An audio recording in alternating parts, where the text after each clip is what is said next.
This year's Rally GB was one of the hardest for the Stobart team, with the drivers having to battle against rain, wind and standing water on day 2.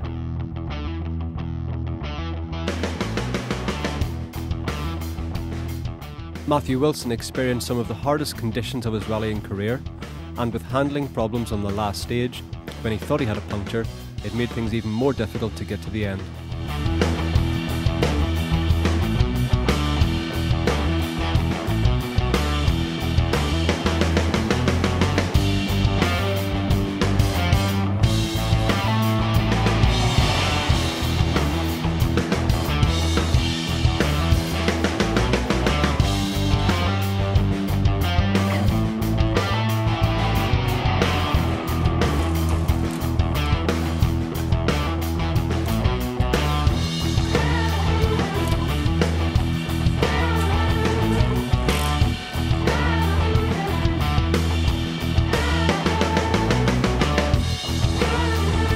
Matthew, we heard from you yesterday, you had some problems with traction on the stages. Did the guys manage to solve that last night? Yeah, we changed the gearbox last night, which is obviously linked with the diff, and seems to be a lot better today. We've done some other little bits and pieces as well, but on the whole the car's working a lot better, so yeah, starting to get a bit more confidence and push a bit harder now. There's been lots of rain this morning. How has that made the conditions on the stages? Yeah, I mean, the first three, we never had the wipers off full speed. Like, they were really, the wipers were just flat out. That's how heavy the rain was. So it was really, really difficult, and a little bit of fog in the first one, because you're always climbing up quite high. So difficult this morning, but like you say, now it's a bit drier, and sort of conditions should have improved and hopefully be a bit easier. When there's lots of rain and fog, does that make your pace notes even more important? Yeah, definitely. I mean, it was just always difficult to judge where the corner was and where you needed to brake, and that's where your pace notes really have to be accurate. And obviously, like you say as well, in the fog, that's even more important. So yeah, we're lucky. I mean, the notes worked quite well, but just didn't have enough feeling this morning to push really hard, a little bit too cautious. But the last two stages were a lot better. We're in service now, and you're just about to leave for the second pass over the roads again. What do you think it'll be like? Will they change much from this morning? I think they'll definitely have changed a little bit. It'll be a bit easier and not as much standing water. I would think that was difficult in some places with aquaplaning in. So that should be a lot easier this afternoon. But I'm sure they'll still be just as greasy. Okay, thank you. Henning, it's halfway through day 2. We've seen quite a lot of rain this morning. Has that made things difficult for you? Yeah, it's difficult, but it's difficult for everyone. So we just try to go as fast as we can for the whole stage. So, okay, it's better to be first on road for sure. You had a problem on day 1 with the misfire on the engine. Did the guys get that sorted in service last night? Yeah, everything is sorted and the car works perfect. So it's only up to the driver. But I'm 6 now, so it's not, and it's a lot of seconds to the car in the front, so it's not so easy to catch him. But I will try. Okay.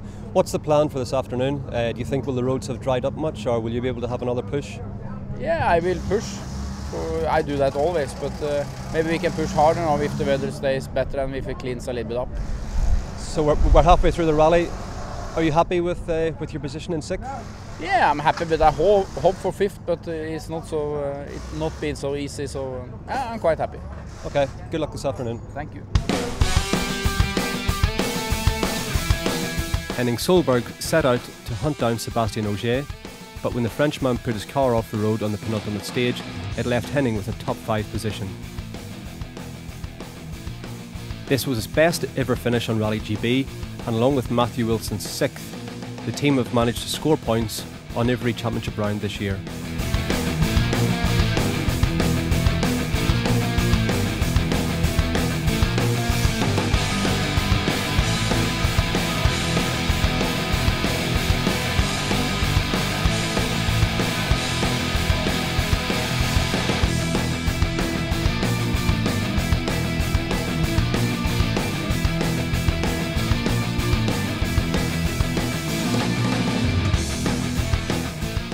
Matthew, at the end of Rally GB, top 6 finish. Are you happy with that? Yeah, I've always said from the start I wanted to try and finish in the top 5, which would have beat previous best result here, but it wasn't to be. And it's been quite a tough weekend. We've had the problems that I've mentioned on the Friday, and after that we've just really sort of made sure that we got to the end and tried to set some decent times, but not go absolutely crazy. So yeah, tough weekend, but like I say, it's good to still finish 7th in the championship and some more points, and on the whole not too bad. Yeah, we saw some really difficult conditions on Friday with the rain, and some of the stages on Saturday were very slippery. What was it like today? I think no one was really expecting what we had today. I mean, I think we were all expecting it to be pretty dry, and we've seen some really difficult conditions today as well, especially in the Riola stage. I mean, both times. So yeah, it's still not been an easy day, and 80 Ks without service is never easy either. So not an easy end to the event. We just heard last night that Rally GB is going to stay in Wales for another year. Is that something that you're looking forward to? I think I've said it in the past, you know, that I think they've done a good job, and I think they've got some great stages, but I do think it would be nice to have a bit of a change and to see some other roads, really. I mean, there's massive potential up north with Kielder and places like that, so I think hopefully, you know, we can have one more year here, and then we can try and put something together and get the event moved into somewhere more central, I think. Do you think are there enough stages up around Cumbria and Newcastle and possibly Scotland that could run the rally? I think so. I mean, if you look here, I mean, we had a 3-hour road section on the first day, and if you think if the rally's based in Newcastle, where you can get in 3 hours, gives you a hell of a lot of scope, I think.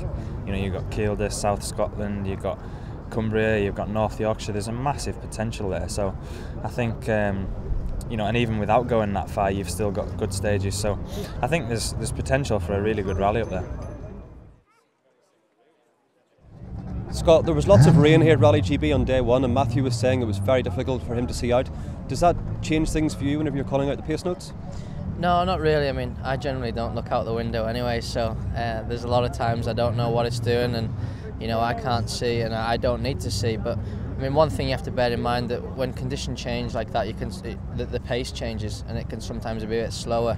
It also can be slippier, so it makes a difference that you might want to read it earlier, or you might just slow it down a little bit, because obviously you're having to travel that little bit carefully. So, you know, when conditions do change like that, then you know, you need to be aware, and then you do take action and read accordingly. Whenever you do your reconnaissance on Tuesday and Wednesday, you get 2 passes over the stages. How does that work? Well, basically the organisers lay out a route and a schedule and which stages to do when. So we work to that schedule, and basically you have 1 pass of the stage, where if it's a new stage, the driver will make the notes describing the road, and then I will write down in my pace notebook exactly what he says. And then on the second pass, I read back to him what he is, how he's described the road, and that's basically it. And on the second pass, you normally make changes and adjustments and fine-tune them to, you know, as best you can, and that's it. And then you don't see them again till you come to the rally. Henning, the end of Rally GB, and you finished in the top 5. Is that a good result for you to finish off the year with? Yeah, I'm very happy. We are 6 in the championship and 5 overall here, so I am very happy. It's been a difficult rally for you, especially in the first day. How did you put those problems behind and concentrate on the next 2 days? Yeah, you just have to put it behind and just concentrate to drive, so that's all you can do. This is how the sport is, that everything can happen. Anything special happened today? Were the stages slippery, or did you have to concentrate any harder? No, it was okay. The whole rally today was very good. Just concentrate to keep it was first 6, but then Ogier went off, so then you have to concentrate to keep that position. You've been fighting with your brother Petter in the championship for most of the year. How's that been? It's okay. He beat me now with 2 points, I think, so that's okay. As well as a successful finish to the rally, the Stobart team were also awarded the Abu Dhabi Spirit of the Rally Award for their support of the armed services charity Help for Heroes. The Stobart team have had a very successful season, finishing 3rd in the Manufacturers' Championship and scoring team points on every round this year.